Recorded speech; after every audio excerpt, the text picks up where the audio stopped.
Thank you guys for coming again to the open house for KZFC. We're honored to have you guys because certainly without you guys we can't necessarily have the type of presence we want to have in the community. When Mike initially talked about his vision for this team, it was something that resonated with me, of course, because all of you know that I grew up playing community football, community soccer. And it's an integral part of I guess, my childhood and the happy memories that I have of that. So it's almost like watching the youngsters earlier on the field.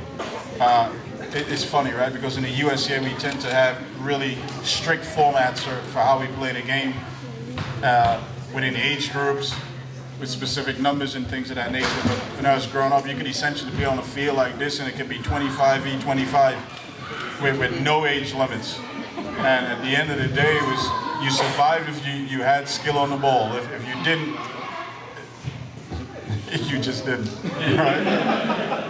So it's refreshing to see a great turnout, great to see the youngsters involved, and then we anticipate that we should have another competitive year. We'd like to go beyond competitive, though. I think every team that takes a step into the NPSL want to go out and win some games. And quite frankly, last year, a lot of the games are games that we lost by either 1-0 games or I mean, I think of the Dayton game in particular, where I didn't feel that we played very well, and Dayton wasn't a very good team, I thought.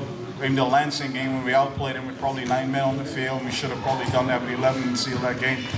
So DCFC away at their ground as well.